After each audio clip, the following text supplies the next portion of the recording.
Welcome everybody. Welcome. And Happy New Year. Happy New Year. Happy New Year. Yeah. In case you don't know, I'm Sarah Linda Lichtblau, Director of Education at the Hudson River Museum. And it is indeed my honor to introduce today's artist talk with Keith Morrison on the landscape as allegory. Keith Morrison, whose mythic painting Zombie Jamboree is featured in African-American art in the 20th century, is an artist, art educator, curator, and art critic. Having evolved from abstract art, his landscapes are mystical, an illusion like a chimera, and relate to artists as disparate as Richard Diebenkorn and Giorgio de Chirico. In today's virtual artist talk, Morrison will discuss his bold landscapes that are infused with spiritual references and ideological conflict. We're grateful for the support provided by Art Bridges that has made this special program possible, as it links the themes and images of our two current exhibitions, Landscape Art and Virtual Travel, and African American Art in the 20th Century.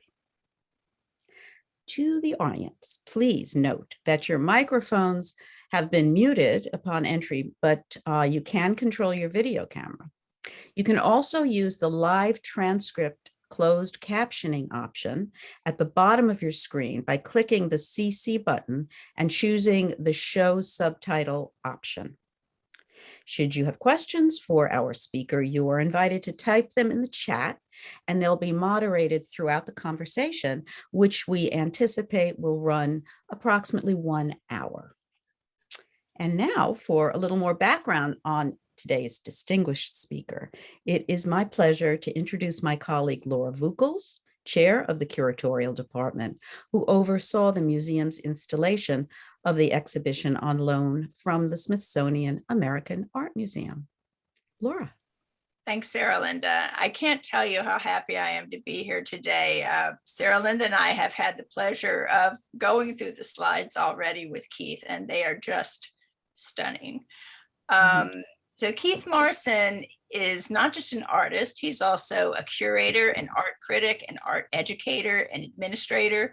He was born in Jamaica and studied at the University of Chicago and the School of the Art Institute of Chicago. For many years, he was guest curator for the New Art Examiner.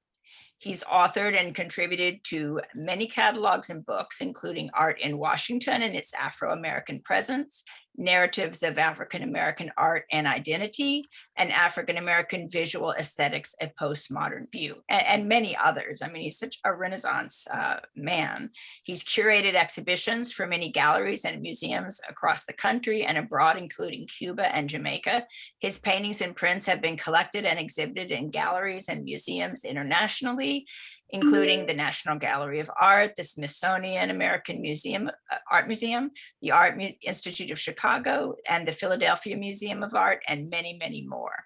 His paintings were selected to represent his native country, Jamaica, at the 2001 Venice Biennale, and a monograph of his work titled Keith Morrison by Renee Ater was published by Pomegranate Press in 2004.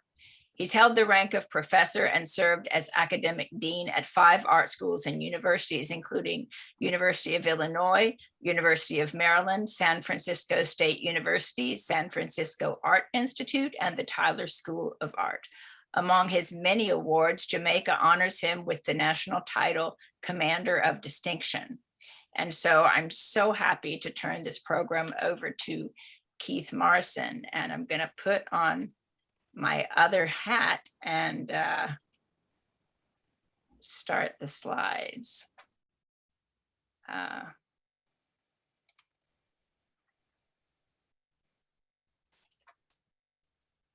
right, just bear with me. I covered up the right part of the screen while I was doing that.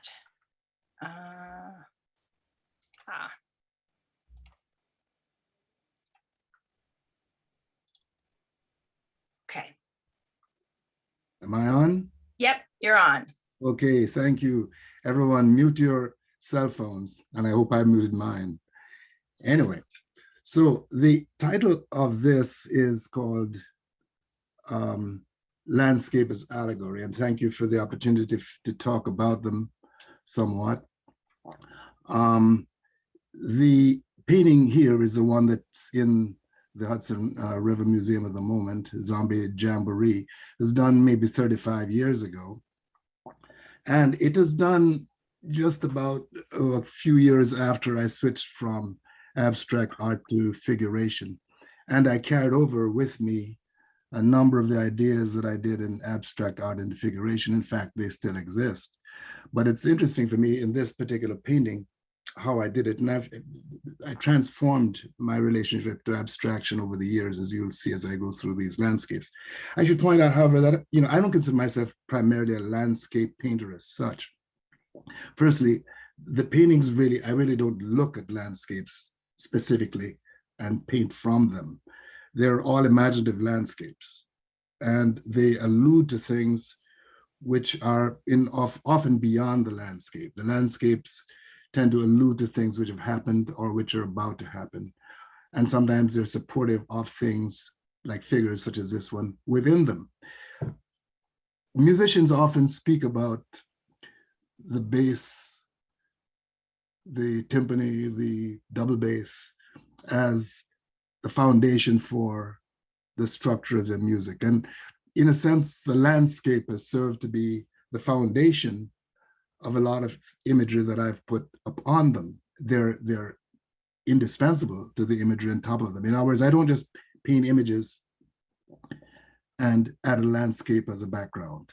The landscapes are an integral part, and oftentimes I draw or conceive the landscape before I put figures in them, if indeed there are figures, and some have figures and some do not. This one, done about 35 years ago, called Zombie Jamboree, obviously has a lot of figures in it.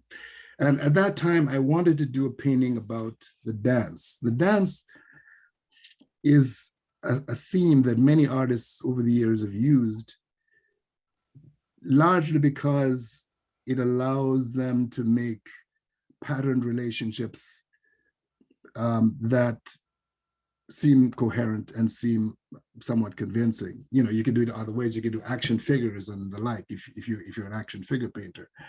But the dance tends to be somewhat free of any kind of social reference other than the dance itself. And so I wanted to do this dance painting. And I thought about other painters, as artists often do. I thought about other painters who've done dance, early in the 20th century, Picasso, and perhaps especially Henri Matisse doing dance figures. So I wanted this dance figures. And as often in the case with many of my works, I refer to things outside of art, outside of the visual arts. In this case, I referred to literature and music. I was aware, for example, of Benjamin Britten's opera, The Turn of the Screw, which has ghosts moving about around a pond, and the music is in rhythm. The music is more rhythmical actually than the figures. And of course, that comes from Henry James's novel by the same name, The Turn of the Screw. But I was also very much aware of Igor Stravinsky's early 20th century ballet works, because the ballet does provide a kind of visual abstraction that many artists have fed upon. So I thought about, early Stravinsky. I thought about Petrushka and The Firebird and The Rites of Spring, works done in the first 20 years, the first 10 years of the 20th century. And so those kind of were in the back of my mind as I did this, but I didn't want to do a painting about those things. I wanted to do a painting about my own comfort level. And my comfort level evolved into the idea of Zombie Jamboree, which is a theme, a song that I heard from childhood. I don't know whether it's Jamaican. I think it maybe originated in Trinidad with one of the Calypsonians. And you can find many versions of it, I think, on YouTube. Harabella Fonte, the Kingston Trio, whatever, have versions on YouTube of Zombie Jamboree. It's a satirical calypso type song in its origin. And so that's what I settled upon. And it has dancing figures, it has ghost-like figures. I should point out, I am African-American, but of course I'm also Jamaican, I'm Caribbean. And Caribbean people are very much involved with satire in their lives and satire in their storytelling. And ghost figures in Caribbean literature are often satirical. They're not often, sad figures. Sometimes they're humorous. Sometimes people make fun of them and the like. So I drew my inspiration from that in coming up with this painting, Zombie Jamboree. And the way I structured it is to have the figures work for me in pattern form, not too dissimilar from what I did when I did abstract paintings. And in fact, if you turn this painting upside down or sideways, you could probably see more clearly abstract patterns, irrespective of what the figures themselves are doing. But the landscape is very important here. It's often in my work, I conceive of the landscapes or in its inception as flat space, flat bands, often of horizontal space, before I conceive of, before I transform them into three-dimensional form. So you have on the top layer a band. I don't know if I move my pointer, if you can see that, but you have a top band of dark blue, and right next to it, a darker green, which forms kind of foliage. And then you have this pinkish beige form, which forms the 2/3 or 3/4 of the painting. And in the middle of it, you have this lighter blue. Toward the bottom, you have a band of green, which forms the foliage in front of you.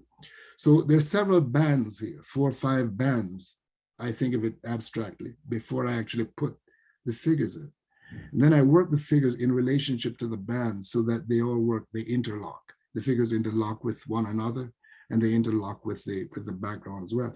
So that abstraction is very much there all throughout. Then there is the notion of where is the viewer. In my works, often in the landscapes, one has to be very conscious, well, you don't have to be conscious, but I'm conscious of where the viewer is. Often the viewer is elevated, much more so in other paintings than perhaps in this one. But the viewer is somewhat elevated here. Your eye level is above, slightly above the figures. You're also blocked by the plants in the front and the plants above. And often I do that. It's almost like a voyeuristic thing. It's like you're looking through the figures are not aware of your presence. You're hidden from them, or you're protected from them. So you look through the foliage to the figures that are dancing about in this kind of disjointed dance in the back and background, as well as in the foreground. The figures include imagery that I use often in paintings as I look back. I don't think I set out to keep them, but I recognize that over the years, many have recurred, not so much some recently, such as the Lazarus figure to the center there, the white burial figure and the kind of grave beneath, or the kind of Ophelia figure, which is floating in the water. I should point out that ponds and lakes, not so much lakes, but ponds and still waters from childhood have always been somewhat disturbing to me. I've always had this vision from childhood that there are hidden things beneath, dangerous things beneath. It's strictly psychological. I can swim very well. It has nothing to do with that. It's just simply about that kind of water that always seems to me to be somewhat mystical. And when I use them, I often put strange things inside of them. In this case, this kind of Ophelia figure floating down there.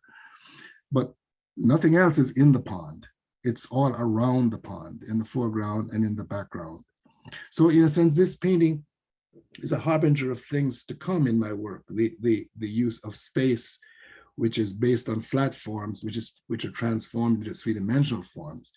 The use of horizontal bands to create a kind of landscape background, and then to block your vision in the foreground with different kinds of plants, and sometimes not plants, sometimes kinds of objects. And it's my way of setting up space, of setting a barrier between the viewer and the art, and to be very, very conscious of space, of where you, the viewer, are, and what relationship you have to the work.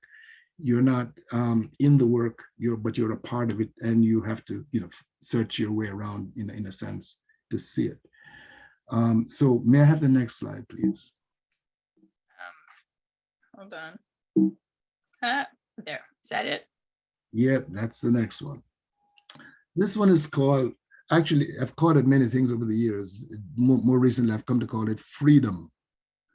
The sociologist Orlando Patterson years ago said he began to do some research on slavery, and he's going to go for it. Slavery throughout history. He had all the information, and he's going to write this book, the definitive book in his mind on slavery. But as the more he explored it, he realized what slaves were interested in was not their position of slavery. What they're interested in is freedom. That all people really want freedom. They don't want slavery. Slavery is their lot, but what they're searching for is freedom. So I thought that's a very interesting thing. So this painting's had many names over the years, and more recently I changed it to freedom. What it represented, there's a cave in the west coast of Jamaica called Runaway Bay Cave. Runaway Bay, the slaves who were Spanish ran away when the British came there in the middle of the 17th century. And they ran away through the mountains and escaped to the coastal area through a cave. And that area has been called Runaway Bay because slaves came through that cave, and slave people came through that cave. So what I have here is the mouth of the cave. Again, it's a little bit like the last painting you saw. Here you have stalactites and stalagmites blocking your view rather than plants. But in a sense, they serve similar function. They're not really blocking the objects which are behind them, in fact. They're really blocking you, or they're really creating for you a kind of environment. And you're looking out of the mouth of the cave to those things that are fleeing. This painting was done, maybe 30, 35 years ago. And in fact, it's much more abstract than the one you just saw before, even though it was done a few years later. What you're seeing, in a sense, the large oval kind of brownish shape there is a turtle and a slow moving animal. And for me, that it sets up the sense of anxiety that, freedom or running away is somewhat of an anxious procedure. And so that's there. And on them, you have an enslaved woman figure. It's really a doll. And you have there's a female figure, you have a male figure over here, different kind of enslaved people. Then you have African kind of figures, which are being held up by an arm here. And over here, you have another one, all symbols of enslavement. And you have a bird, an African gray parrot. I'm a parrot lover, as people know. And so I put one of my parrots in it, of flying away. I use a kite, also a symbol of flight. And I've used them in several paintings over the years. The kite is a symbol of flight. And of course, this is the land, and the escape is to the sea. But beneath here, you have a Spanish or British galleon slave ship. And so you have, in my mind, the whole entourage of enslavement, the slave master, you have the slave figures, you have the slow moving or the anxiety of the turtle, you have the flight of the bird and the kite. So that was my painting here called Freedom. Sorry. That's okay. But you can see, though, it's very abstracted. Again, the top you have a dark band. Then you have a lighter blue band, which is the sea. Then you have a lighter, very much lightest white band or light band, which is the sand. Then the earth, which is a little bit brown. Then the mouth of the cave at the bottom, it's darker. So you have, and of course, the turtle takes up a band across as well. So you have these horizontal bands. They are bisected by these stalagmites and stalactites, these vertical forms. So you have horizontal forms, vertical forms, and then you have diagonals, such as the bow and arrow that's going this way. So it's clashing and crisscrossing in an abstract way of various forms. So the abstraction in me comes out in this painting, in my mind's eye, very, very strongly. Next slide, please. Thank you. This one was done maybe, 20, 25 years ago. This is the last two you saw were oil paintings. This is a transparent watercolor. And I called it, as you can see, My Funny Valentine, and it's homage to Miles Davis in his title, because Miles Davis did this interesting album of music called My Funny Valentine, which I used to listen to a lot. So I use that, although Miles Davis himself is not in the painting, it's just simply the title given to it. The figures here are African Ibeji, which are a memorial, dignified twin figures in the Yoruba tradition, Yoruba culture. So they represent African ideas here. But the space is not the same as in the last two. This painting is done maybe 10 years later than the last two, the first two that you saw. And even though you have clashing or crisscrossing things, such as the cactus going in front of the, in front of the trumpet, you do have a different kind of space. The viewer is now almost completely, not quite, but really well above the audience, the art. The viewer is not lower down anymore. It's almost like a upward view. You're looking straight down, and you're seeing this heightened, foreshortened cacti as you look. And what you're seeing under the whole thing is it's in a bowl. If you look, you see at the top, you see the arc of a bowl. You don't see the whole bowl, and you see the bottom of it.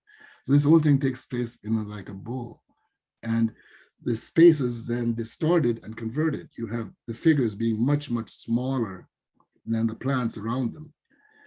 And so the shapes, the different proportions have been changed dramatically. So that it looks more like toys than reality. Somebody mentioned my interest in Giorgio de Chirico earlier. When I was in art school back in the early 60s, I looked at Giorgio de Chirico a lot because I admired how he used space and how he transformed space, kind of topsy-turvy space a lot. I am not a surrealist, but nevertheless, I thought about that. I've thought about it over the years. So it is that idea of using space in a very strange way so that it looks not real, and that you get a different kind of view from above at these figures. You're looking down on them, and they take on a different sense of not being human so much, but really as surrogates for people. And I had a whole period of time in which I did surrogates rather than people. The interesting thing about surrogates, that is, they're using toys rather than people, is that they're not really threatening. You can tell stories, even stories that people might not like to hear, by using toys and dolls, because people aren't threatened by them. And so it's a device that I've used over the years to tell stories, sometimes tragic, sometimes sad stories. But they come in the guise of playfulness because they're seen as toys. Next, please. Thank you. This too is a watercolor. It's probably twice the size of the one you just saw. I'm both a Caribbean person and an African-American person. I spent my first 17 years of my life as a child in Jamaica before coming to the US. And I go back and forth. I don't go to Jamaica as often as I should, but I do go back once in a while. And I do think about it quite a bit. And it's part of my psyche. The whole Caribbean is part of my psyche. And the idea of the exploration or exploitation of European conquest, beginning with 1492, is always with me, as it often is with so many Caribbean people. If you live there, as a child, you hear so many stories about Christopher Columbus coming, and Christopher Columbus is going to do this, and Christopher Columbus, and you cheer for Christopher Columbus without, in your childhood, not recognizing that actually you are the product that Christopher Columbus was bringing. We didn't really think about that. We just thought about it as Christopher Columbus, but we're very much aware almost of the sea and the land. And as an adult, I've gone back on that, using childhood memory. But memory is something that artists often use. And the virtue of using memory is that it weeds out a lot of things that are not important to you. Not necessarily things that are not important, things that may not be important to you. It also takes away the threat or tyranny of authenticity. You don't have to be authentic. You don't have, people aren't going to come up to you and say, well, it didn't look like that, or she didn't look like that. So memory allows you to be poetic in ways which contemporary imagery or experiences don't. And I've often used memory that way. Here you have the sea, and you have this figure in the center, if you can see it, is a figure from central Mexico all the way down to Guatemala. it's a Mayan figure, it's an Aztec figure, which is called Chocmol. And Chocmol is a figure, you can see there are many pictures of Chocmol. There are statues sold of Chocmol all over the place, so you can see it on the web. And in his stomach is a kind of like a bowl, which is a place for offerings or for ceremony. We're not really sure, but it represents Mesoamerica, Chocmol. And so what I have here is the invasion of the Spanish in this Spanish ship, this galleon. You can see it's actually trapped in the bowl in the middle of the stomach of Chocmol. It comes from the ocean. The Spanish thought that there was this city up in the Andes called El Dorado, which was rich and had a lot of gold. And they were going up the Orinoco to find El Dorado, which of course didn't exist, but they had that idea that if they went up there, they could find this wonderful city with a lot of gold and jewelry, whatever. And so what I have here is Chocmol representing the Americas, and this ship representing the Spanish as it invades or it becomes entrapped in this sense of finding what is not there, which is supposed to be El Dorado. And the painting is titled In Search of El Dorado. Here again, you have one, the sky forms one band, the blue for the ocean forms another. And then you have half of the painting is in like foliage all the way down here. But in the middle of it, you have vertically this figure, and in the center, this circular form, which forms the stomach. I conceive of all of these ideas abstractly before I transform them into literalness. And again, it's hidden. You have to, you can hardly see his face. It's hidden behind all of this lush gardening here. And so it's a combination of both. You're being frustrated. You're not really being able to see things clearly. But of course, that's life. You really don't really see things clearly. If you go into the bush or wherever it is, you have to move branches and you have to look through things in order to see your view. So this is about that painting. This is how it's done. Thank you. May I have the next one, please? Another painting with Chocmol, done maybe 2 or 3 years later, I forget now. And now this is a more violent or angry Chocmol. The last one was somewhat nervous Chocmol. This one is a fierce one. And it's a modernized Chocmol. I'm having fun with this one. He has a nose ring. He has earrings. And he's a Chocmol with attitude. He has an offering, which is this woman here, but she also has attitude. She's like a contemporary woman with, beaded hair and different kinds of things. And you have here this foliage of different kinds of things happening. It's kind of a naughty painting too. You have the snake coming through here, which is kind of like where his genitals might be. But you have on the side here, this kind of pyramid where you have offerings, people coming down. So it's almost like a Central American imagery, which has been transformed into a modern or contemporary type of idea. Now, the Mesoamerican, or in fact, Native American imagery has been with me for a long time. And I'm not really sure how or why that came about. The Taino people in Jamaica died out, were murdered many, many centuries ago. But there is always a sense, to me at least, since childhood, that their presence was there. And in the US, I'm often having the sense of presence of Native American culture here, even when you don't see it. Half the states have Native American names. Towns, cars are named for Native Americans. You'd think of Native Americans just all over the place, but you don't see them unless you go to certain kinds of states or reservations, and occasionally you see some people you meet on the streets. But it's their presence, their psychological presence is much stronger across the pervaded across the country than I am aware of them actually.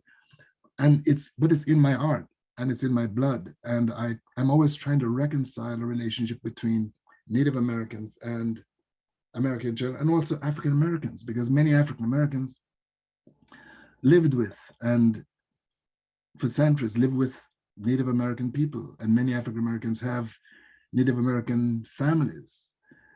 One of my friends, for example, said that his middle name was a Native American name and had been for generations, and he changed it just for social reasons. But his father and his grandfather and whatever had Native American. So that whole sense of Native American is something that's in my work, and it comes back time again. I don't try to make it authentic. I don't try to make it Native American. I'm not that, and I really don't have those experiences. But I try to put in it what I feel about it, and it's that very strongly here in this watercolor called Chocmo. You see here again a band of the light yellow goes around his body. It's the abstraction. They're not just willy-nilly placed around. I carefully placed it. So you're not really conscious of it initially, but if you look at it carefully, you'll see that it is structured around his body, and it follows that pattern. You'll see also something interesting. You see a train, his stomach area here is changed from being literal.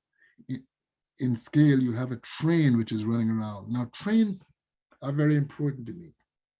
I grew up around trains. My father worked with the railroad, the British called it railroad, Americans called it railroad. My father was a railroad station master, and so I spent a lot of time around trains, and I love trains.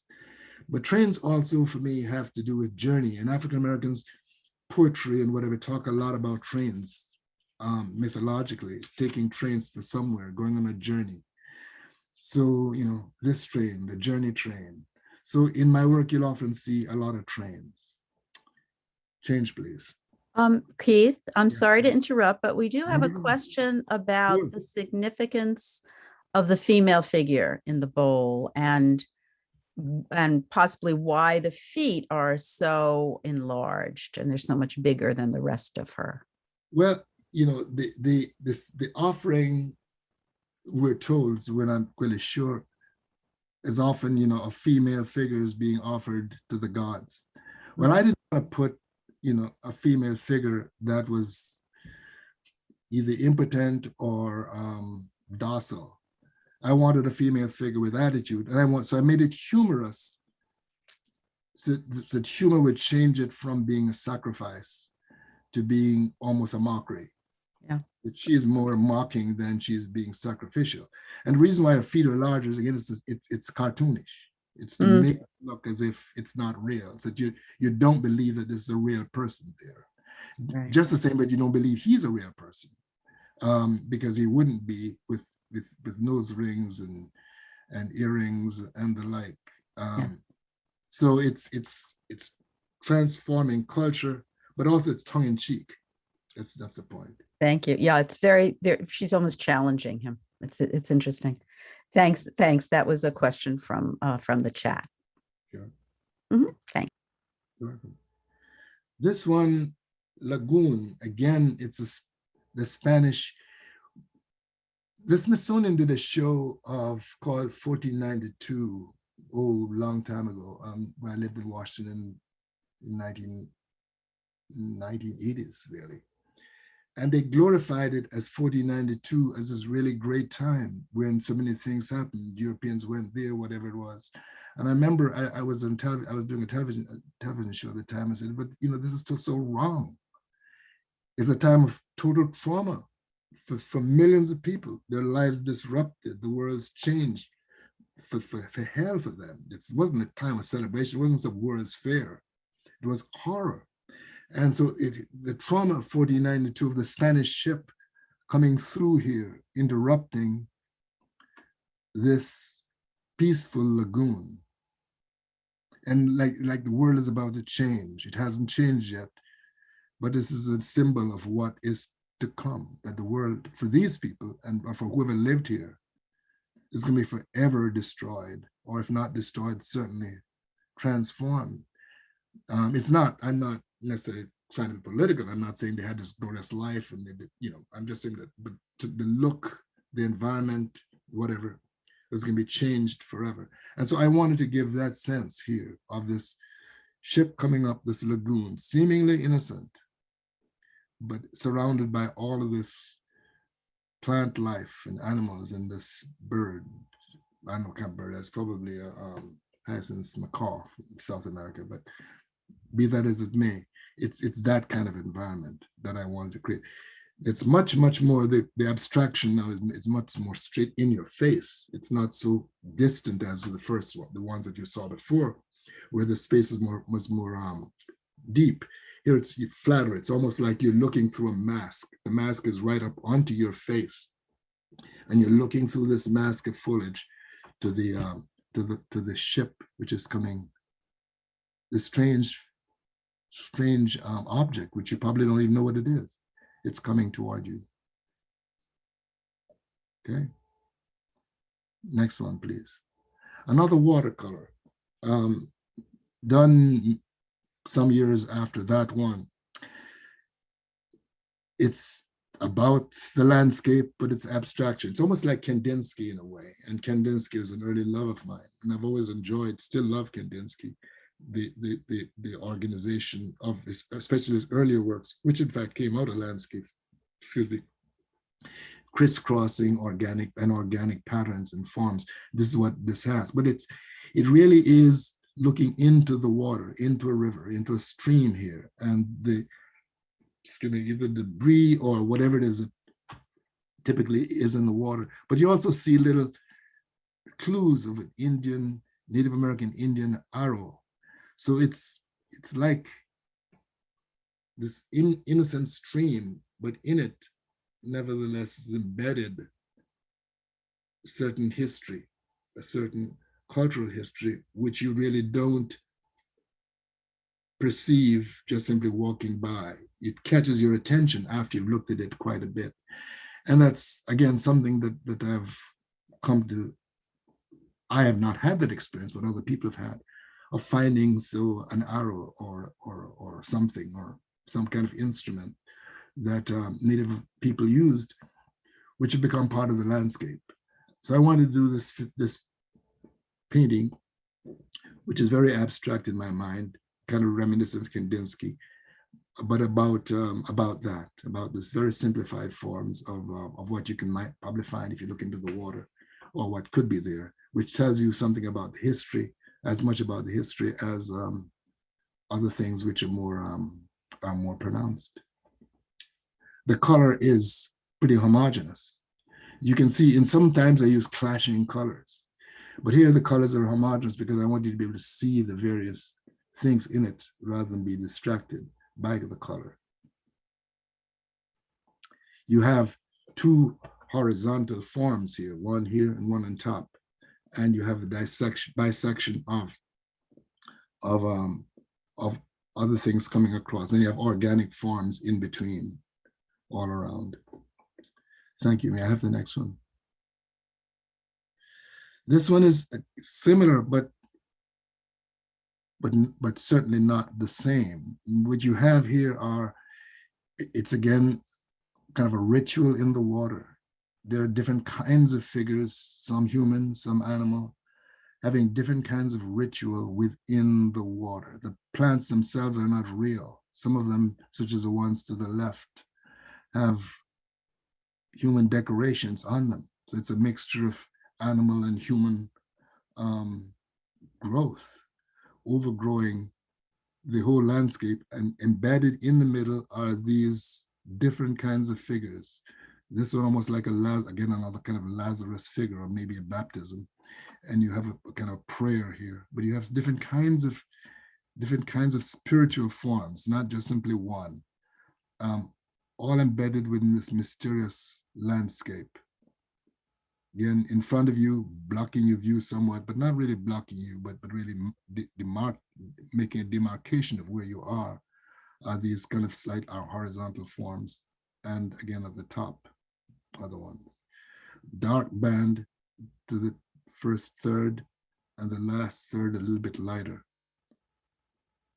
Okay, next slide, please. Sometimes my work is more full of color. Sometimes there is no color. And people sometimes ask me, what is that about? It's not about my mood. My mood doesn't change. I really don't make, I'm not a mood artist. I don't make paintings because of I'm in a mood, one or other. It depends on the subject I'm working on and what I think I can get out of the subject. And here, the subject is really somewhat, is quite disturbing, it's quite sad. What this is as you see the sign, it's a slave block. And you have the slave block, presumably the slave first stands on this lower part and then climbs up and stands on the block where he or she is then sold or examined. And behind the slave block is the Atlantic. And if you can look, there's blood stains in the Atlantic. There's more action in the Atlantic action than on the land. There's water and there's blood in it as it goes back toward the horizon. The slave block is kind of monumental of enslaved people. They got here and that was their monument. It wasn't a Statue of Liberty. It was getting off in some port and standing on a block to be sold or to be rejected or whatever. And so you have here, it's an oil painting, a small one, of this monumental slave block. I didn't want to show a slave block which looked broken down, but I wanted to look monumental and strong and firm. But more than that, I wanted the sense of the sea and the disruption of the sea. They say so many people died in the sea. They say sharks still follow patterns of blood and detritus across the Atlantic. So I wanted that sense in this very simplified painting called Slave Block. Next slide, please. My ideas run across the place. You know, I don't consciously get up and say I'm going to do a painting about African American ideas or Black people. That's who I am. And, you know, I'm true to myself. I paint or think about, conceive ideas from my own experiences. But my own experiences go well beyond African American ideas. They are perhaps conditioned by those experiences. I see through the lens of an African American person or a Caribbean person. I see through that lens, but it's a wider lens very often. It doesn't necessarily stay within that framework. In this case, Jerusalem. And for many, many years, as we know, in decades, maybe centuries, Jerusalem has been this torn, controversial venue. Christians and Muslims and different kinds of people, Jews, different kinds of people are in Jerusalem. And I wanted to do this painting about Jerusalem, beautiful Jerusalem, but which is in turmoil. Again, it's not about Jerusalem as a city, but about Jerusalem as a social, cultural concept.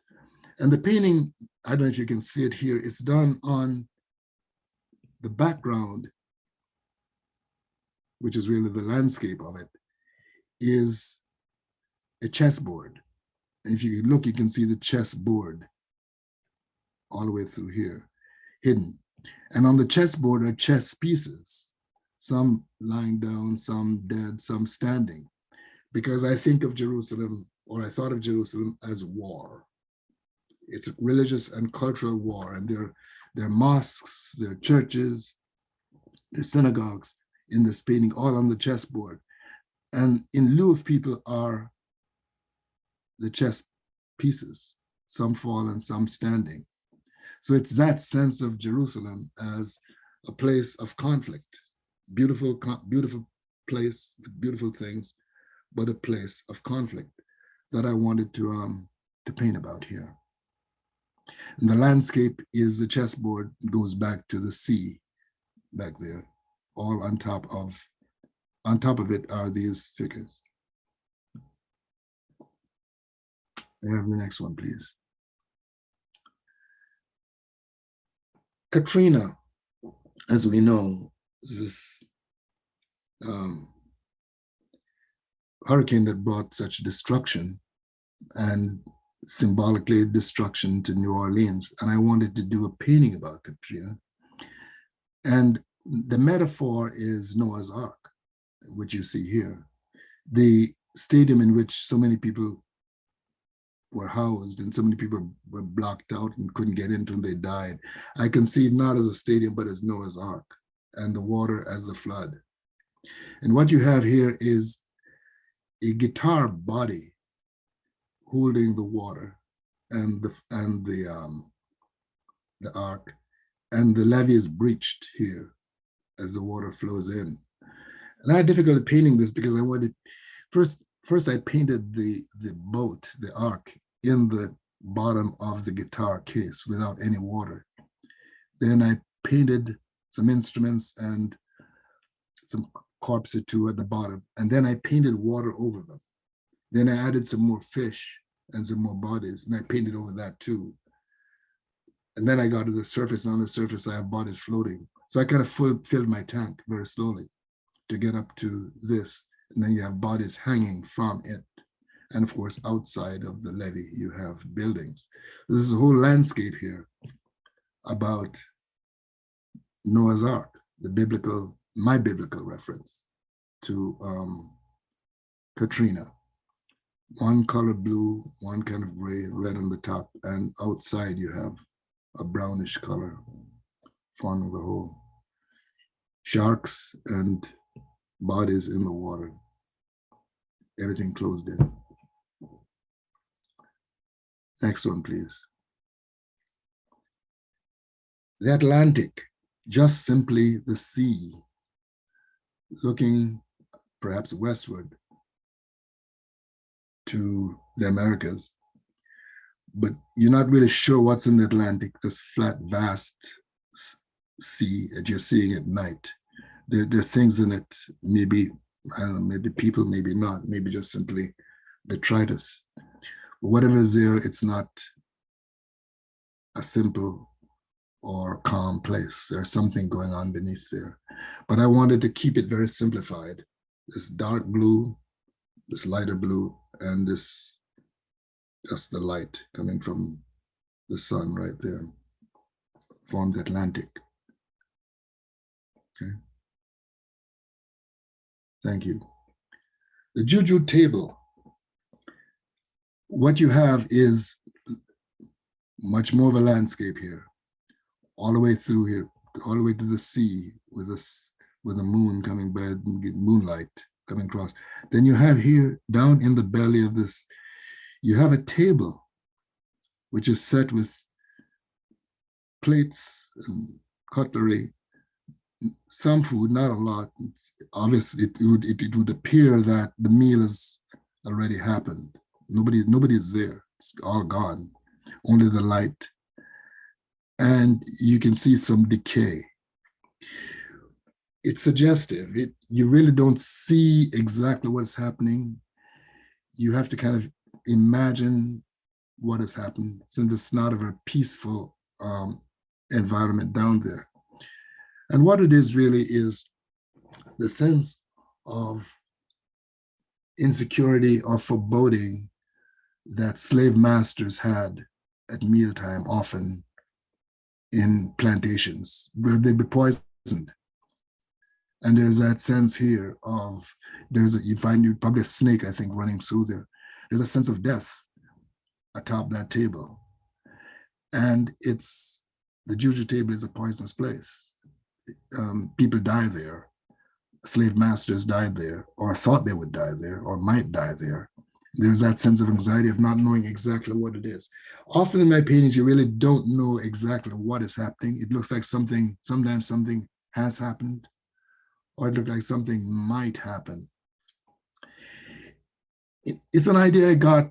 I don't think I got it, but it was reinforced by reading people like Ernest Hemingway or John Steinbeck, who often wrote about things that happened. You really don't know exactly what's happened, but the anxiety is you're not quite knowing that you have to make a decision about what may have happened. And this painting has quite a bit of that in here. The light on all these plants tend to come a little bit from the light of the table in between. And the plants vary, of course. And of course, then the light comes from above, outside here, on top of this hill. And the view changes. You get closer up to you are these over to the right. But again, you're above, you're looking down. Now, next slide, please. Maybe I'll get a chance to talk to you a little bit about the view. In some of the works, you'll see I look from above. And one of the tactics of looking from above down is that you get a panorama, you get to see more things happening. It's a little bit, in abstract art, you really don't have that problem in a sense, because the surface is flat. You're looking at things engaged one with one another on a flat, often two-dimensional surface. The more you become three-dimensional, you have a different kind of problem, because you have to then, if you're ground level, you have to look through things, which means your view gets blocked. And so you don't have that sense of flattening that you have in abstract painting. So what I've done over the years is to move the eye level above, so that you do get to see things going back, because you can with the panorama view, but you also get a little bit or quite a bit of the two-dimensional view when you look down, because you no longer have to look through things as you would at ground level, because from above, like on a football field, you can see all the things around you. So that's why I use that quite a bit, the panorama view. This painting, just called Deep Flow, well, it's somewhat, erotic, like the water looks like semen or something going down from between legs. And I wanted that view, and the orchids above. I wanted that sense of eroticism about it. As looking at such views, I've often thought about that. And I didn't have a specific place in mind. In all my paintings, I almost never have a specific place in mind, but I imagine different places and I come up with this idea. So you have this deep flow here, and it progresses into a number of other paintings. Next one, please. Here you have a similar idea. You have the deep flow with the water coming down. It's less erotic, however, the water itself. But in lieu of the eroticism of the water, you have figures. You have the female figure there. Maybe it's female, maybe it's a man, I'm not sure. And you have the animal. And then a kind of like a sexual implied relationship there, or a zone. And you have the whole flow of the landscape changing. So you're looking from above down toward them, but above you is another view of the top of the sea or the ocean here, whatever it is, coming down. So you have two different kind of views within the same surface. You have one view on top, one view down here, and then of course it goes all up to the rainbow form back there. It's a very, very small painting. I think it's maybe 12 by 15 inches painting last time, if I recall correctly. Change, please. The same idea transformed again. Now you don't see the top view. You see more of this female figure and this animal there as they go down this raft. Changing again with the space, much more water surrounding them. And this is more almost like jewel-like types of water coming down from above, and a branch going across their vision, across your vision right here. Again, from a top view, you have this one organic blue form, and you have this brown form which comes around almost like a halo form, broken up slightly there. And you have the light coming from the water, as if the water itself is lighting the surface rather than some other source, that the water actually provides light. Change, please.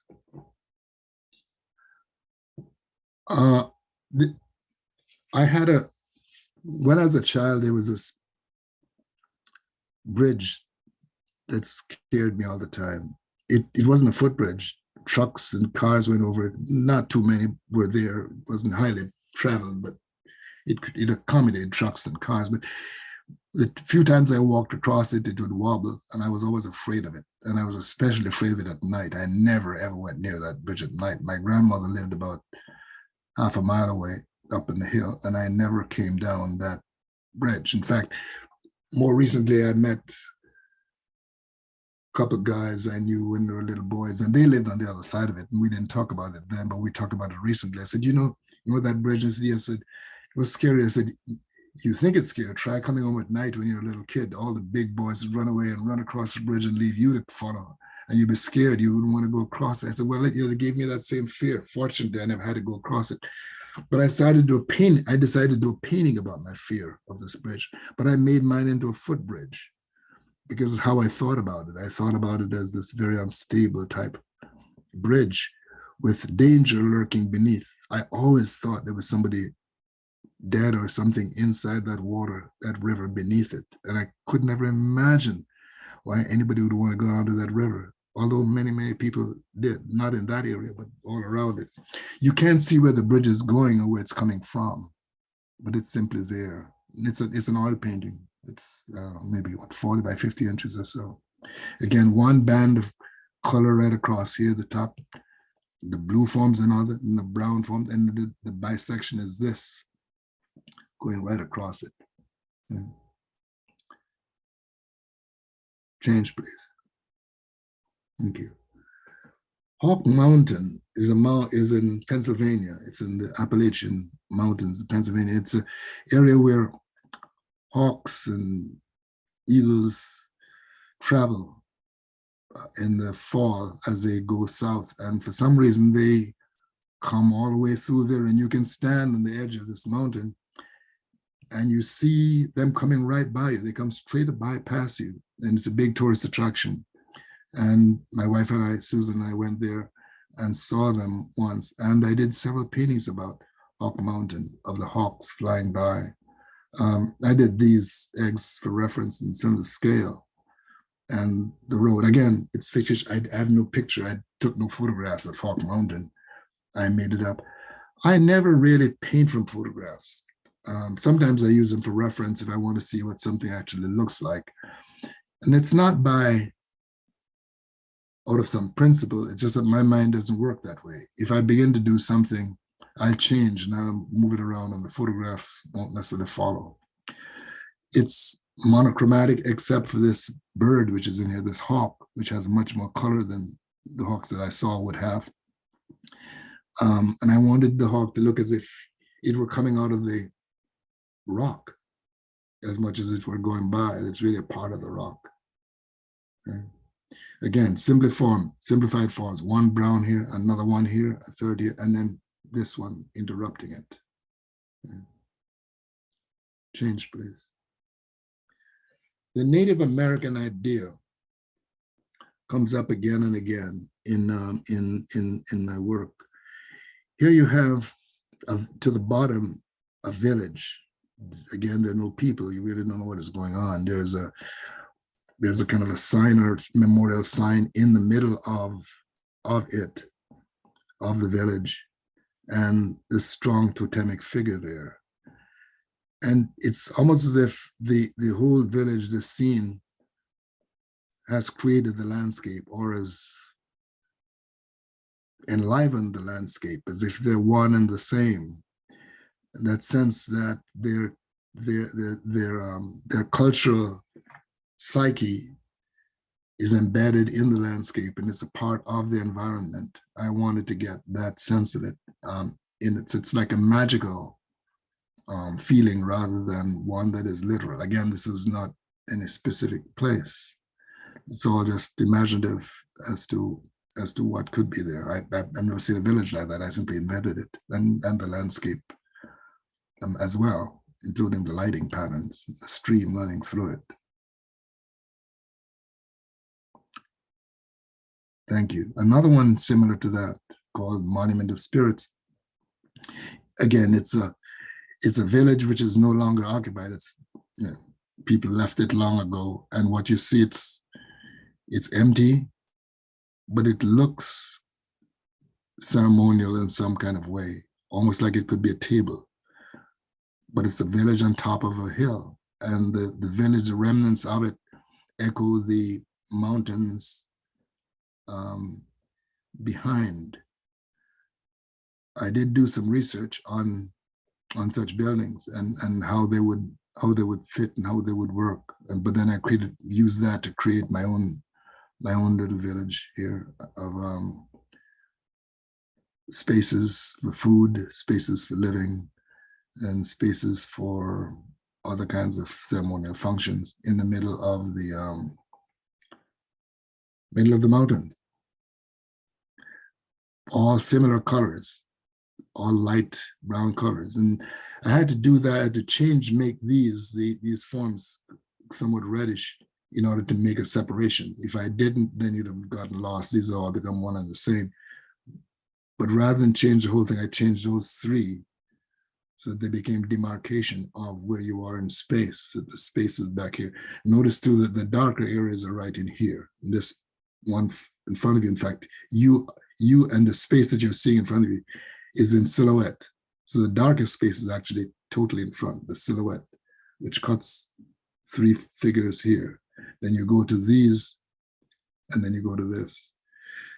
Totally separate from the landscape, which is lighter before you get to the hills, and the bottom of the hills demarcated with demarcation a little bit darker. If I had made them lighter, you'd have gotten lost in terms of where you were in terms of space. So I worked out in my mind's eye very carefully as to what should be dark, what shouldn't be, in order to keep the space, in order to get the sense of space that I wanted. Change, please. I think maybe this is the last one I have in that series of Native American cultural artifacts and idea. I call this one Before Montana. I really want to talk to make clear in my mind as I painted this that people existed there and created a whole environment before we called it Montana, or before we called it Oregon, or wherever, or before we called it Illinois. But so you have here imagery of mountains which are more like Native American buildings than they are mountains. In fact, they shape the mountains as much as nature does. And you have in the foreground, you have these trees, but in between the trees, you have light which looks more like a ceremonial light. It's not a natural light. It's in the snow. It's as if there's some kind of heavenly light that lights up the space in between here. And what you have then is an abstraction where you're not really sure where you are. You're not really sure what is snow. You're not really sure what is land, or what is sky, or what is trees. And I wanted that sense of being lost, that sense of an illusion, that spiritual illusion that some people claim they have when they get into environments where there's a lot of snow, and where they assume, or they incur a kind of spiritual feeling that they don't elsewhere. I myself have not had that, but I'm aware that other people have, and I'm trying to do a painting about that sense of landscape. One band of figure, again, very straight across here, interrupted by these vertical ones, but they're not on the same level as these. These are more triangular ones, which slightly off the diagonal. These are much more vertical. Then you have behind it a band of white or light areas which are hills, then another band. So you have one band, two bands, three bands, four bands. Then you have vertical one here, vertical two here, these are the forms, vertical three there. So it's arranged almost like a rug pattern in the snow, the landscape showing the snow and sun on the snow. Change, please. I forgot, yeah, this one, which I call Other Gods. You're looking almost like through a doorway here on both sides of it. You are in the doorway, and you're looking through the doorway at Native American and Mesoamerican imagery, like a ceremonial grave form, which some Native American people have used, is back here, is on the ground, the circular form. It's interrupted by what people call a, what do they call this thing?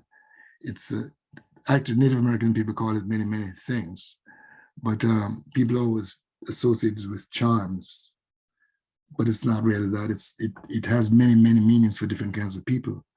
So you have this form here, and it is held together by this kind of web around it, in between it. And in behind the web, if you look clearly, you can see there's a person who's involved in some kind of ceremony with uplifted arms, seen right there. So you have this kind of form, and you have which is a circular form, and you have another circular form beneath it. And then you have the circular forms within the web. So there are circles upon circles and circles. Then you have circles around the edge of this form. And behind it, you have a pyramid, or two pyramids, really. So in a sense, it's layered with Native American history, or symbols or imagery of Native American history, from contemporary ones to ancient Mesoamerican ones, in this kind of form. But it's, even though they're literal, I conceived of them originally in abstract forms. A circular pattern here, a circular pattern here, with spokes going all around. You have this one here, another circle. And if you look, these are very carefully worked out patterns, these spirals coming out of the circle. They meet the circle at specific places. And then you have this going all around. So I made it very carefully, almost geometrically. Then I distorted the geometry somewhat so that it wouldn't look so unnatural. And behind it all, through that meshing, you see this woman or person. And then behind that person, you see the pyramids all the way back. So layering of history, which involves Mesoamerican, Native American cultures. And in a simplified way, you have one large opening here and two dark forms forming like a U around it. Next one, please. Keith, I just wanted to say that in the chat, a couple of people were pointing out that these are called dream catchers sometimes. They're called dream catchers. I know they are, thank you. I thought about using that name, but I try to avoid it because I've heard from Native American people that they use it for many things other than dream catching. So I didn't want to be so expressive, but thank you for saying that, though. Okay, Antilles, it's a name for, another name for the Caribbean. I'm not sure where the name came from. I'm told that the Moors many centuries ago used the term Antilles, and other people use the term Antilles, but it came to be used as a term for Caribbean islands, Antilles. I wanted to get back to a sense of abstraction that I perceive in the Caribbean. The space, it's land, it's sea, it's sky. And often people think of the Caribbean as a place of beautiful beaches and so on, which they are. But it's also a place of great mystery. You know, people talk about the Bermuda Triangle and different kinds of things which go through the Caribbean. So I wanted to create an abstraction which was, in a sense, the essence of Caribbean. And you have different kinds of spaces here. You have rocks and caves, and you're looking across to the sky. But you're also looking at a different kind of sky. If you look through this kind of cavern, you see a different sky with a fish kind of like a shark there. And if you look above it, you see another one with a third sky. So they're like the three different eye levels all in one. And you have different kinds of view of the landscape. This one is tilted, the one toward the front is tilted toward you. The one in the back is tilted more toward the sky back there. And then the one on the side is moving back more of a literal way. So you have different kinds of space, almost like prismatic space, jewel-like space going back and forth with different things in it. So I wanted that essence of the Caribbean in a somewhat abstracted way. It's figurative, it's landscape, but it's not real either. Next one, please. You have here Echoes of Africa. It's similar to the last one. It's again kind of a landscape. Somebody mentioned my interest years ago, not so much, in Richard Diebenkorn. When I did abstract art, he's one of the people that I looked at quite a bit. And in some ways, I've carried some of those ideas into my figuration. One of the things, Diebenkorn came around in the late 50s and 60s as a, in California, in San Francisco, as a figurative artist when people were doing abstract art. And over the years, his work went from figuration to abstraction. He would look through his window and he would paint figures, landscapes from his window. And over the years, those landscapes, which started out to be three-dimensional, became flatter and flatter until his landscapes became two-dimensional. And I like Diebenkorn a lot. In fact, when I first went to San Francisco, the San Francisco Art Institute,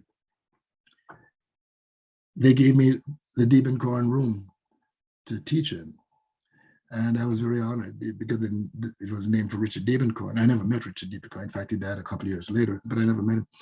But that sense of the patterning, the flattening out of form is something that I really thought about when I did Diebenkorn like abstract paintings many years ago. This doesn't really have that, but it does refer to that in some kind of ways. You're looking at one band of form here, you're looking at another band here, then a band of blue, and then a band of green. In other words, they're like four bands, almost like if you think of it as a rug, bands, horizontal bands running across it. And in the vegetation, you can see different kinds of things, little villages, you can see people running, and you can see, in a sense, a transformation of time and even culture. You have traditional African villages there, but you also have the plain. But the plain is not above. The plain is another skyline down here. So you have one skyline down here, another skyline up here. Up here, you have animals fleeing fire, like burning of parts of Africa. So you have Africa in turmoil in a sense, people running, people fleeing, people being transformed, the whole society being changed around. I wanted to use that as the basis for doing this painting, which is quite abstract, quite two-dimensional, but it is nevertheless a landscape. Okay, change please. Those gave me, those two paintings, I think it was almost kind of like a, what do you call it, like a recharging of myself from abstraction into more figuration. I had to go through those semi-abstract works in order to see my figurative landscapes in a different way. So I carried some of that over into this one, which I called Magic Fountain. And again, you have one band of orange across here, you have a band of green, and you have this blue interrupting this whole dark area here. So it's conceived that way. And then you have the rainbow, which cuts through it. And you have this kite, again, my kite of freedom flying there, and the water, again, the similar water flowing into here. You have these animals in white all around, kind of looking. What are they looking at? They're looking into this pond. And what's in the pond? They're looking at something which you have to really look hard, search hard to see. It really comes out of a Jamaican myth about, which I heard as a child, that there was this pond in which a Spanish cargo was buried and was being dragged by, in a cart being dragged by either horses or cows, usually cows, and it drowned in the water, and they didn't know where it was. But ever so often, it would arise at in the middle of the day, briefly, and then would submerge again with this gold. And some people had it that, that just happened. Other people have it that there was a woman, a river goddess, a river mother, controlling or watching the supervision of that. So I thought about that, and somewhat I conflated it with Greek mythology, with the story of Persephone and Hades, because Persephone also went underground, deep into the water, and came out once a year to populate the earth, creating the seasons. Persephone was the daughter of Zeus and Demeter, and she was kidnapped by Hades, making his wife and the queen of the underground. But she'd arise every so often. And so I thought about that. And often I use imagery cross-culturally, because I think that's what people are. That's who I am. I mean, your history, your knowledge, whatever. I try to put it together that way. And so what you have in here, what's in the water, if you look here very carefully, is a carriage with horses or cows. I can't remember. I can't even see it from this view. And in it, you have Persephone and Hades. So it's a Caribbean picture. It's a Caribbean idea. But I've merged with it history and culture of other things. And like everybody else, you grew up reading about different things and you're influenced by things worldwide. So I never restrict my ideas to the Caribbean or to the United States, but it's conditioned by those things. And my ideas run wild. They go to Egypt, they will go into Israel, they go into South America, they go into all kinds of places. But I do them from my own perspective, from how I perceive the world.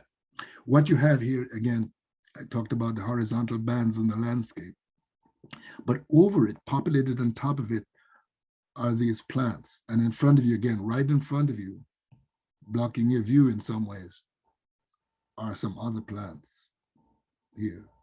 So you have the plants creating a whole pattern across, vertical ones this way, the flowers on them creating horizontal one across it. But behind them, you have another horizontal one, which is these yellow ones going this way. Then they're disrupted by the arc of the rainbow, which comes across it. Sorry, did I mess up? Yeah, my view. So is this the next one? I think, Yes. Is that the next one you have? Yeah, Yes, Laura's moved on to the next slide. This is the one that you had me insert Oh, okay. yesterday. I think I put it in the place that you wanted it. Doesn't matter. I'll talk about it right away. Thank you. Mhm. This one, I grew up in a little town in I didn't grow up there actually. I grew up several towns in Jamaica, but one of the towns in which we lived is a little town by the sea. It's called Buff Bay, and I used to go and play by myself, and I wanted to do a painting about my memory of just the joy of playing by myself in the woods, looking across the sea. And what inspired me was originally was, or I thought about a series of piano pieces by Robert Schumann called Scenes from Childhood. This sense scenes of childhood, it really should be scenes from childhood. And I didn't want to paint Schumann's scenes from childhood, but I like the idea of scenes from childhood. So I painted my scenes from childhood. And again, they're fictitious. I didn't see all those things there, but I saw everything but the that I could think about it there. I did see plants and palm trees and the like. What you have here on the top band, again, horizontally, is the ocean, this blue. Then you have a green band, which runs right here across it, again, forming the foundation of the painting. After that dark green band, you have a lighter green band, which runs here. Then after that lighter green band, you have the darkest of all in the foreground, this dark green band below it. So you have 1 In fact, you have another one above it, which you can barely see, which is the sky. So you have 1, 2, 3, 4, at least 5 horizontal bands. Then it's disrupted by some vertical, shorter strands, which are the coconut trees running through there. Some in the foreground, some in the center, some in the background. Those are vertical ones interrupting the horizontality. Then you have slightly organic ones meandering through here. These are beads. Rather than vines, I made beads. So you have these beads coming through, the meander all around through here. So you have the horizontal and the vertical as a base of the painting. Now, in between those verticals and horizontals, you have some organic structures which form the peacocks and the flowers and so on and so forth. So the abstraction really appealed to me a lot, and it's several layers of abstraction. There are brighter, stronger ones, and there are smaller ones all the way through. So the sense of abstraction was very, very important to me. The literalness of it, however, has other things. It has childhood things, as again, the kite that's flying through there. As I mentioned, beads rather than vines. It has a turtle, which is in there. It has birds. It has a toy plane, which is down at the bottom here. And attached to the toy plane is a line, which you can see it meanders all the way through, and it comes up and it ends up in the kite. So the kite is flying from that plane, comes all the way through here. You have a couple of dogs having sex back there somehow. So you have all kinds of childhood naughty things, some naughty little things that children think about in it, as well as different kinds of imagery. So that was my idea of scenes from childhood. You don't see the entire top of the tree because, again, it takes away from the pattern. I wanted just that here to create this dark. You barely discern the sky, but you see a lot of the ocean, but it's blocked. You see the coconut, which is falling, and many different kinds of little things, which I probably can't get into in detail. If somebody wants to, they might. That's back in there in the painting. Okay.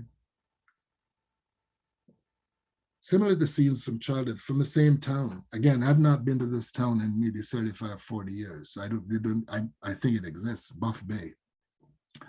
And this is not a literal part of Buff Bay. When I lived there, which is long, long time ago, there's a lot of people there. There are houses, there's train runs through it, there's hospital, churches, schools. Buff Bay is a vibrant town. Small, vibrant, beautiful town by the ocean. What I did here is almost like a primordial Buff Bay. It's before people. You really don't see any people. You just simply see the landscape. And the hill above Buff Bay, as I recall, is called I think it's called Kildare. And I remember as a little boy climbing up to Kildare and looking back and saying, my gosh, what a view. And I love that view. So I thought I'd do homage to that view. But I took out all the people and all the places. I left a train in. It's my imaginative train, as you can see here, because I love trains. And of course, my animals, there's an animal climbing on top of the train. The train's more like a serpent or a snake than it is an actual train. What you have as you look down into the landscape from above here, you see this African sculptural figure from my own collection. Often I use things that I have in my studio. And, I painted this one, a Baule figure. Painted here, and you have this figure looking down on the scene. And what you're seeing here are several different kinds of things. First of all, it's a plantation, right? You see sugar canes and the like, some cut, some not, and you see plants all around. It's really the growth. The reason why we were there, the reason why I'm there, the reason why my family is there, it's a plantation because of slavery. We're not from there. We're not. African people in the Caribbean are not from the Caribbean. They're from Africa. The Caribbean is not natural to us as home. We love it. We become accustomed to it. We love it. But we were not from there. So I wanted to give that sense of isolation. And what you have here, though, are things which came with it, or which people brought with them. You have a kind of religious, more contemporary kind of baptism going on in the middle here, this white group of white figures. Over to the right here, you have more of an African type of ceremony in this area going on here. And then above it, you have more of a Christian type of ceremony going on. And I wanted to give that sense of multicultural, and I mean cultural in terms of religious and spiritual, the African one, the ceremonial local one, the anglicized one, whatever, as a part of the environment, which is what I experienced when I was there as a child. And I wanted that in the landscape. But the landscape is also just purely the landscape here of the sea, the sky, and different kinds of plants all the way through it. Arranged, if you look, you can see that this one section here comes out separately from this front section, which is separate from that. They're all in different segments, all united. Some more empty, some closed in, all around to create this sense of the landscape. So Buff Bears, I knew it didn't look like this, but in my mind's eye, it might have some centuries ago. Next one, please. I said I lived in this little town called Buff Bay when I was probably 7 or 8. And there's some beautiful scenic towns by the sea and the east coast of, northeast coast of Jamaica, which is not really a tourist spot of, because the beaches aren't, you know, that great, but they're beautiful. And when I was about 9 or so, I took a train east and up the mountain, whatever. It crested and looked over into a valley. And I thought it was the most beautiful place I'd ever seen in my life. It's called Port Antonio. It's still there. It's a great place. It had its heyday in the 20s, 30s, and 40s before, when shipping was much stronger. Everything came by boat. But with plane travel, things shifted to the other side of the island, to other side of the north coast, to Montego Bay. But Port Antonio is such a gorgeous place. I thought it was the most beautiful place I've ever seen in my life. And perhaps psychologically, it still is in my mind's eye. And again, this is, Port Antonio doesn't really look like this. I know that I know there are people in the audience who are from Port Antonio. I can tell you it doesn't look like this. But it's somewhat iconic of my view of Port Antonio before people were there. If Port Antonio existed, this would be over here, which would be an old British fort. I think I went to high school, elementary school there. I know there are people in the audience who went to high school there. Errol Flynn owned this little island over here. But it was a big harbor and vibrant, huge place, Port Antonio. But I took all the people out because I just simply wanted to make it somewhat emblematic of the Caribbean rather than of the occupation or the transformation of the land. I just wanted to give that sense of the Caribbean, of land and sea.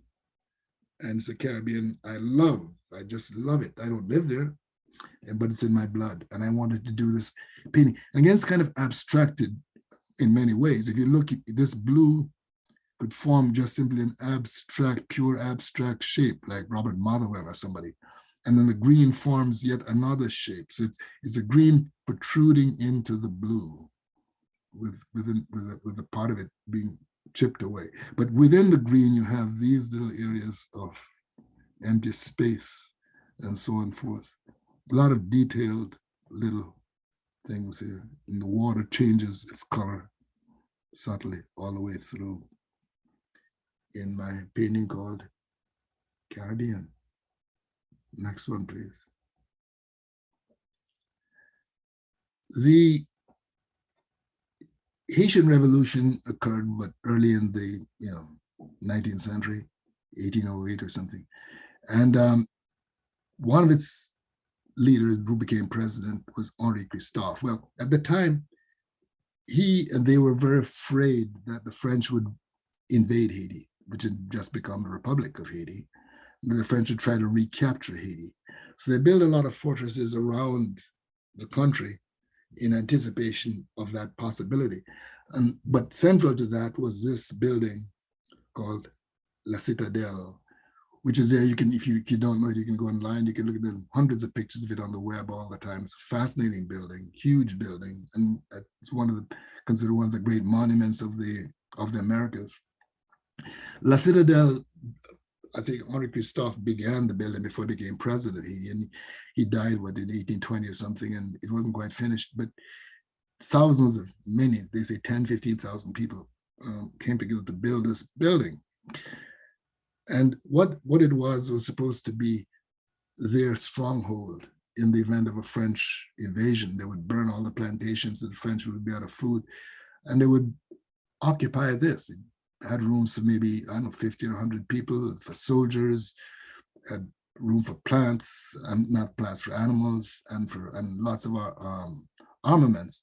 So this is going to be the stronghold.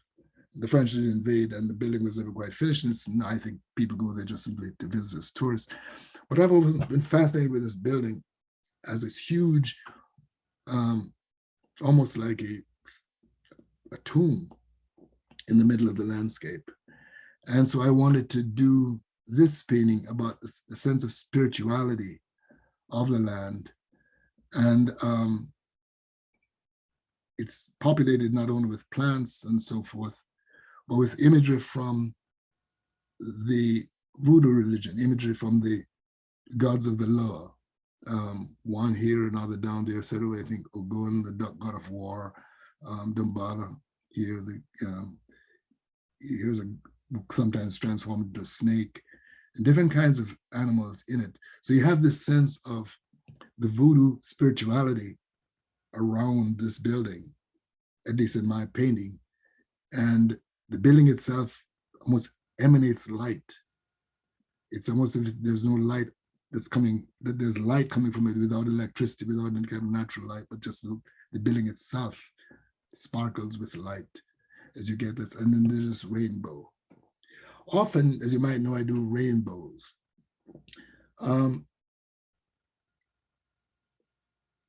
There's the sense of rainbow and the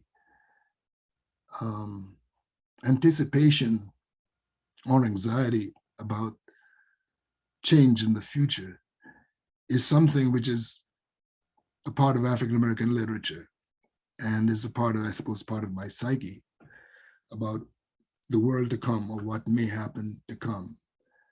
And there is this part of it, of course, has been, the rainbow idea has been made famous by some writing by James Baldwin. Perhaps most, among the more useful interpretation of it comes from the African American spiritual Mary Don't You Weep, lines from an enslaved poet who wrote, God gave Noah the rainbow sign, no more water, the fire next time. And so often in my paintings, there's a sense of the fire next time from the rainbow. And again, I said, James Baldwin immortalized that in his book.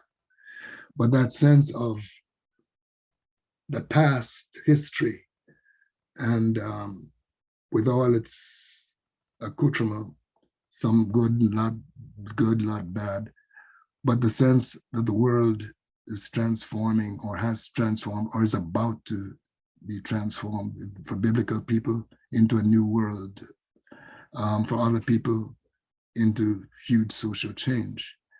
And for me, I've always used a rainbow in my paintings, kind of like with that in mind. Your camera's off. My camera is off. Mm-hmm. I don't know why. I mean, people can't see me. Right, here. Yeah, start video. Okay, here, no, here. Okay. Just push this. It's not working, so just keep going. I mean, they can't see me, I but don't think so. can you see the art though? Yes. We can Hello. see the art. Keith, I'm going to see if I can do something from this end. To do what? I don't think so, but can you just, do you see the video icon in the lower left? Yeah, I'm trying to activate again.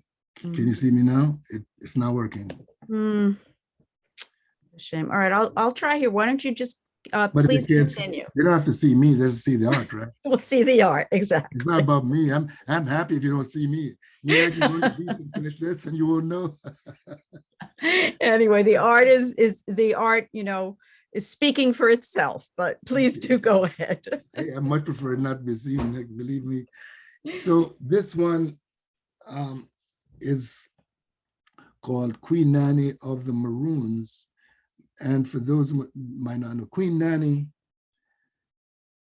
the Jamaican Maroons were a combination of escaped enslaved people, Native American people, and such who ran away from the British and were thorn in their side for quite a while. But the British, actually, the King of England declared war against the Maroons and sent many, many ships and armaments to fight, literally declare war against the Maroons. And there were many strong Maroon leaders, very fierce and powerful ones, men. But what people didn't realize for many, many years, that the most important strategist among all the Maroons, including all the men who were glorified, was a woman. And she was called Nanny of the Maroons. Many people call her Queen Nanny. It's not sure why people call. They're not sure where she was born. Some people say she was born as an enslaved person in Jamaica, and she ran away to the mountains to join the Maroons. Other people say that the Ashanti people who were largely in Jamaica, that she was an Ashanti dignitary, and the Ashanti were rulers at that time, and that she came to Jamaica to see what slavery was about and what they were doing with her people, and then she joined the Maroons. We're not sure. Nobody knows for sure. We do know that she existed, and the British, who kept good records, do have a record of her existence, and they have quite strong record of her existence because she fought them, and they're more scared of her than anybody else. She was in her 50s when the war started in 1735 or so. She was in her 50s, and she didn't actually do any fighting. She was a strategist, but she was a fearsome strategist, and she developed guerrilla warfare. She developed psychological warfare, and she actually beat the British. She forced the British into declaring a ceasefire and to asking for a treaty. So I wanted to do this painting in homage to Queen Nanny of the Maroons. We don't know what she looked like, so I didn't want to show her from their paintings and stuff from the front. I wanted to do it from the back because we don't know what she looked like. We do know that she was a small woman, and that we do know that she pioneered the abang, which you see as the cow horn behind her back, which she developed as a way of communicating with. She developed codes to communicate with soldiers across the mountain ranges. The British had no way of communication, but she did. She developed the abang, and Jamaicans refer to the abang as the first cell phone. So she also used the staff, that rod you see there, as a weapon. They had no weapons until they captured weapons from the British, and they had weapons. But so I wanted to do Queen Nanny of the Maroons, but it's in the landscape. You see African imagery, and you see different kinds of African sculpture, along with the lush Caribbean landscape. And you see the sense of, Susan is protecting me. She brought to show me so that you can see me, rather than, I can't hide. Okay, so it's seen from either. So anyway, I can look through both pictures. That's what technology does to me. It's Suzanne, excuse me. If the problem is there's an echo when both are being used. So if you can yeah, go out of the other one, I think would be, this would be Thank you. Karen. perfect. Thank you so much. So now you gotta see me. I'd rather have the craft at night than that would be me. Anyway, so you have this idea of freelanding on the moon, but it's as much about the landscape. And looking through, you get different kinds of light. The light in the foreground, that's the light. Which comes from in front of her, which comes through the sky or whatever space that is. Which lights the tree. And I had to make a huge light village that made it.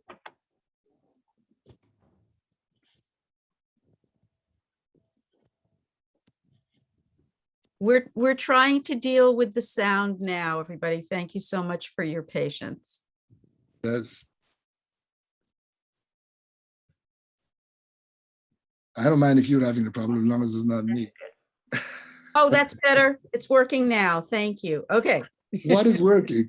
Your sound and everything's working perfectly. Oh yeah, you mean I have no excuses anymore? No Darn it. more, no more. Go Okay. for it. So, so yeah, the from the problem in terms of the light was to make the light in the cave possible without making it the same color as the light in front of her, without making it yellow. Because if I'd made it yellow, then you would have lost the sense of the cave as a enclosed space, and you wouldn't have transition in color from that to the. You would not have transition from that to the green of the landscape outside. So I wanted to keep everything enclosed. So I made the light in the cave blue as a result. And it does echo somewhat the light in front of the pond, which has celebrated ceremonial candles. Don't ask me why candles would be burning on a pond, but you can do it in art, right? Candles are burning on a pond, and you have water coming from the stream on the side of the mountain there. And if you look carefully, you see there's a band of reddish flowers, whatever, running across right beneath her. So you have one band, and you have this stronger green, which is stronger in color than the green behind her. Beneath that, just before the pond, there's a strong band of green. So again, it's based on rose. Up above the very top quarter of the painting, it's darker, greener. The center is lighter. Then you get to this reddish, then you get to another green. So again, several bands, and then it's interrupted by the circle in the center. Right? You have this light coming from the trickle of water down here, but you also have a dark, on the other side, you counter that, you have a darker figure, which is interrupting the green there. Okay. Thank you. Next one, please. This one, I'm not sure why I'm not seeing the whole thing, but as long as you can see the whole thing. It's called Transcendence. What you have is a plantation of slave workers in the field. Toward the back, you have the plantation, the house, beautiful mansion, or at least imposing mansion in front of the hills, and you have cultivated farm on either side, and toward the center and the remainder in the bottom of the painting, you have people working hard. They're cutting down sugarcane, moving it around, and they're doing toil, hard labor. But in the foreground, you have this on top, this cliff, you have these people, mostly women, I think there's one man there, but mostly women, making pottery. And it's like two realities, one of toil, difficult, painful toil, and the other of joy, of just enjoying the fact that they're making beautiful things. And I wanted that as kind of like a symbol of the history of people of African descent. It's to prevail in face of great adversity, to carry with them their dignity and their pride and their sense of beauty and their sense of freedom in the face of adversity. But why pottery? Well, you know, as you may know, African people made pottery, have made pottery for centuries, many centuries before Christ, and mostly done by women. The pottery making was mostly traditionally by women. And they tell me, people who know much more about this than I do, that many Greek pots, so-called ancient Greek pots, were made by African women, made in Africa and transported to Athens and the like via the Silk Road. They took, you know, they sent the designs or brought the designs into Africa, and they made them and they sent them back. So the idea of African women making pottery is not a new thing. It's many, many centuries. So it's, in a sense, it's like a continuum of history, not only a continuum of history, but also resilience of the spirit. And that's what I wanted in this painting. And so it shows, to my mind, a kind of layered history all in one. The landscape, again, in several geometric rows of bands, one going across here for the sky, another for the hills, and then geometrically the two cultivations inside of the circular area here, which is the mansion driveway straight out into very geometric, well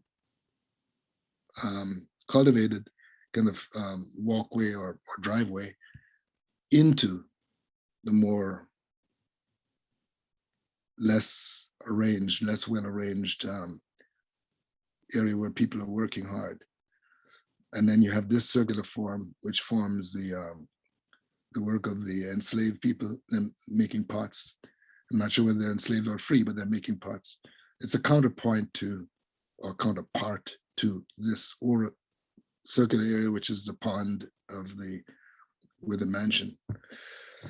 So those are my, I think, 31 landscape paintings that I wanted to share with you and to talk about you. Feel free, we can go back, talk about anyone you want to, or talk about anything that you think I may have missed or should elucidate. Keith, I think we are speechless in thinking about your incredible work, the scope of your references, what you have brought to the work, what you have brought to us. The expansiveness is just extraordinary. So I'm going to give people a little bit of time to decompress and think of questions should they have them. There was one comment and question that came earlier that I actually wanted to save to the end, because I think it reflects upon really all of your work as opposed to a single work. And I am going to read that now, and it's particularly interesting. In you referred to Hemingway and Steinbeck. This is moving into poetry, and this is Keith Shine, who may be someone who's known to you. Oh, I think I know who that is. Okay, I kind of friend. thought so. Thank you, Keith. Who said the poet William Carlos Williams used the phrase, quote, "no ideas but in things," unquote, trying to differentiate let me just read this, and then it's kind of it's a mouthful. So he was trying to differentiate his objectivist poetry from symbolist poetry, and hoping such poetry would concretely convey emotion and at the same time allow a reader to understand that feeling, as there would be a concrete, relatable world as a shared reference. Okay. In your work, landscape is purely allegorical or symbolical. For me, They contain very powerful feeling, but I wonder if much of the feeling is tied to you personally because there is no objective reference. Do you agree? Yeah, I know there's a lot of chunks to that. Yeah, You want me to go back? yeah, I'd agree. I'd agree. Yeah, and I think the landscapes, they're really attached to me personally. I don't really look at the landscape. I've never photographed the landscape particularly, or maybe I don't know, maybe when I was 30 or something. I mean, Wisconsin, I went out and did some landscape drawings or pastels, but I really don't look at landscapes when I make them. I invent them to suit whatever it is that's in my mind. Okay, is there any other follow-up on that, Keith? That you'd like? Yes, and Keith Shine. Yeah. Mm-mm. If you'd like to put that in the chat, we'd appreciate it. In the meantime, what I'm going to do is ask Alex's question, which is, I was wondering if you could discuss your decision to move away from being a strictly abstract artist. Yes, thank you for the question. I loved abstract art, and I still do. I left Jamaica when I was 17 to attend art school, and I'm not sure I'd ever seen an abstract painting before I went to the Art Institute of Chicago. But when I went there, everybody was doing that. That's all they were doing. And I had no idea what the heck I was looking at. But I decided competitively that if that's what it is, I'm going to run that race. So I learned abstraction, and I learned to enjoy it. And I studied with a lot of abstract artists. In fact, I never studied figurative painting. I studied with people like Philip Guston, whatever. I studied all kinds of abstract painters. And many of my friends, at least most of my friends were artists, or abstract artists, because that's how we grew up. But as much as I love abstraction, there were things I wanted to see in my art that I couldn't get through in abstraction. I would try to do it, and I'd tell people that's what it's about, but they didn't get it because it wasn't there. It was my interpretation, but not what was discernible. So for a while, I was a closet abstract painter. I mean, I did abstract paintings that I didn't show anyone. And that went on for quite a while. And actually, it was an abstract painter who brought me out of the closet, so to speak. I got to know Gene Davis, the abstract painter in Washington. We became kind of friends. We both had bald heads. We both loved Mozart. We both had taken trips to Salzburg, silly trips to see where Mozart was born or the like. So we became friends. We talked about a lot of stuff. And Gene began to me, I said, talk about his art. He said, I do figurative art. I said, come on, you don't figure. He said, yes, I do. So he showed me he did figurative paintings. He also did cartoons. And he had this whole feeling that, that who knows what could happen. And maybe in 10, 20 years, people would say, this stuff that you're doing, this abstract stuff is no good. Then his children will be able to pull out of the closet and say, yeah, but he also did this, or he also did that. And I got to realize many artists have that anxiety about them. They're not really sure sometimes of what you're doing is what's going to be lasting. So you try other things. So I talked to him about my figurative art. So he said, why don't you try showing some of those? And another artist kind of talked me into it too. So I left abstract art fully because I wanted to explore other things. I had shown abstract art, but not in what you call mainstream places. For example, I showed perhaps the only art show that I can think of in the 1968 Democratic presidential election was an exhibition that they asked me to have there. People like Abby Hoffman came to my exhibition, and it was a figurative painting. But I didn't show that. I have some of those, and museums have some of them, but I didn't really show them to art galleries and museums and like, but I showed them in social situations. But it wasn't until the late 70s, 1980s, I decided I'm just gonna make the plunge and move into figuration in order to explore things. I did not want to become an old man sitting at a bar around people, young people, doing things and having to say to them, you know, I knew that I could have done that. That was not going to happen to me. I'm going to become an old man doing the things that I've always wanted to do. And then when young people do it, I can say, I did it before you. And I've always done it because that's what I've wanted to do. And I am in that stage of my life where I can say, good or bad, I've done or I'm doing the things that I want to do. So that's it. Wow, and we are so happy for that, Keith. I know I said that when we were privately in the rehearsal, but I'm just blown away to see all these paintings. The richness is overwhelming. The color, the style, the technical, like just the way, like the watercolors. I was texting to Sarah Linda, we were saying, can you believe these are watercolors? They have like the density of gouache, but they're still so luminous. And then all of the imagery and the details and the colors and the abstraction that you see in them. We've been enjoying and looking at your piece in the exhibition for months now, and we're so sad to see it go. And it was just so amazing to be able to see so many of these works. Our director is here. I don't know, Masha, do you want to say hello? Masha Turchinsky, our director, has been on the program.